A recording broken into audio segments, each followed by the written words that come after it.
c'est beaucoup de baume au cœur, beaucoup de fierté de servir la République à travers le président de la République, son Excellence M. Macky Sall. C'est aussi grâce à son soutien, puisque, comme il a dit, les réformes sont difficiles et il faut une grande vision politique, un engagement au plus haut niveau et surtout, en des moments critiques, son soutien personnel. Et ceci nous a permis, à travers ses instructions, à travers ses encouragements, de réaliser ce qui est en train d'être inauguré ou de réaliser des réformes qui sont des réformes institutionnelles et structurelles au niveau de l'enseignement supérieur, de la recherche et de l'innovation. Décision numéro 3. Il s'agit d'améliorer le pilotage du système d'enseignement supérieur et de recherche et de réformer la gouvernance des établissements publics d'enseignement supérieur. Alors, comme bilan, c'est énorme, mais je saisirai l'occasion de parler de quelques aspects du bilan. D'abord, l'accès.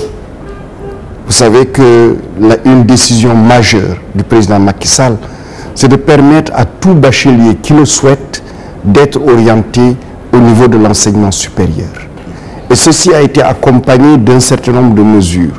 C'est d'abord la réhabilitation des amphithéâtres au niveau de l'université Cheikh Anta Diop de Dakar. C'est l'extension au niveau des 4 universités, Saint-Louis, Bambey, Ziguinchor et Thiès. Et d'ailleurs, 2 extensions sont livrées, l'extension de Bambey et l'extension de l'université Gaston Berger de Saint-Louis, avec des infrastructures sportives de très haut niveau. C'est la création du réseau d'ISEP. L'ISEP de Thiès, le chantier est terminé. Et ensuite, l'ISEP de Diamniadio, le chantier est très avancé. Ensuite, c'est la création de l'université virtuelle du Sénégal avec les espaces numériques ouverts. Aujourd'hui, 21 ENO sont en construction dans la région de Dakar. 3 ENO sont en phase de livraison, l'ENO de Mermoz, de Pikine et l'ENO de Guédiawaye. C'est aussi les centres universitaires délocalisés. Et à travers aussi cette extension des universités, c'est la création de nouvelles universités. Les chantiers de l'université Amadou Mahtar Mbow sont très avancés. L'université du Sine Saloum El Hadj Ibrahima Niass va ouvrir ses portes cette année dans des locaux prêtés, mais les chantiers vont démarrer bientôt. Ensuite, c'est l'extension de l'enseignement supérieur à travers la création du baccalauréat arabo-islamique.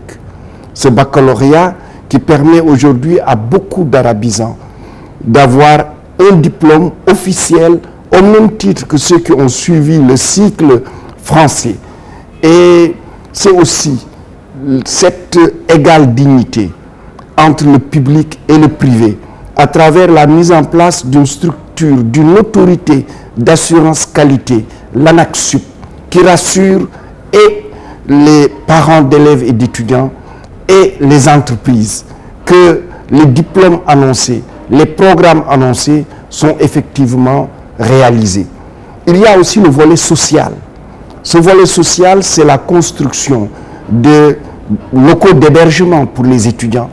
L'exemple le plus fort, c'est celui que nous avons vécu la semaine dernière avec l'inauguration de 4000 lits.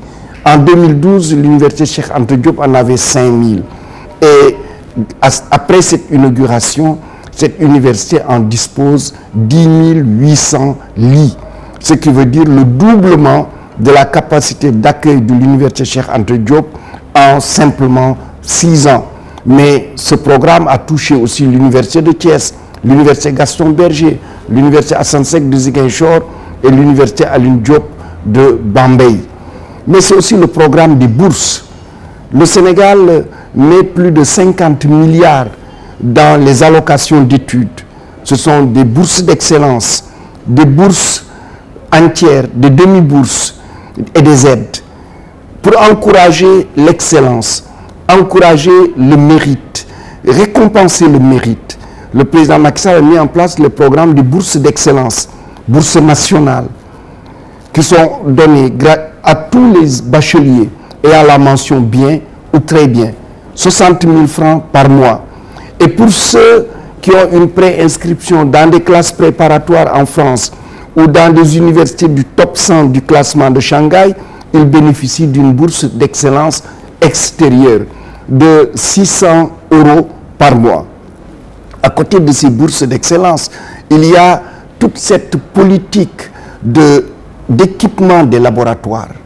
La faculté de sciences de l'UCAD, les différentes universités, Thiès, Bombay, Ziguinchor ont bénéficié des équipements.